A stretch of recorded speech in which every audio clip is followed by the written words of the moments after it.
Welcome to our channel. Today we how to deploy HubSpot CMS full guide step by step clearly. Begin by accessing your HubSpot account.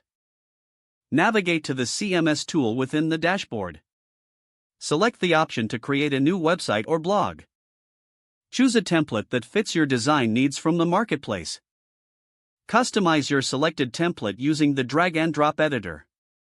Add necessary modules such as headings, text, images, and CTAs. Ensure all elements are responsive for various devices. Incorporate SEO best practices by adding meta titles and descriptions. Preview your design to see how it will appear on the live site. Make any adjustments needed for better aesthetics and functionality. Once satisfied with your layout, click on the Settings tab. Configure URL settings, ensuring it aligns with your branding. Set up a favicon to enhance your brand's visibility. Integrate any third-party tools or APIs required for your site. Connect your domain by navigating to the domain settings. Verify ownership of the domain to facilitate the connection. Once linked, test the domain to ensure it resolves correctly. Publish your website by clicking the Publish button in the CMS. Monitor site performance through the Analytics dashboard post-launch. Make regular updates and improvements based on user feedback.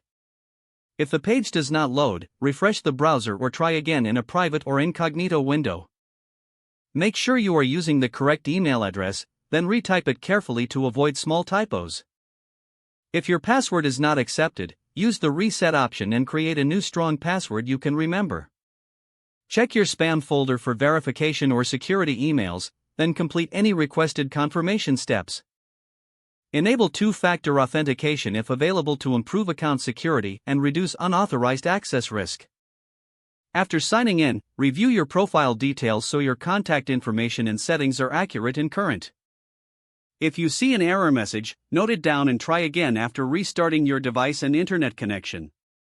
Log out when you finish, especially on shared devices, to keep your account and payment information secure. Don't forget to like this video and subscribe to our channel for more step-by-step tech guides.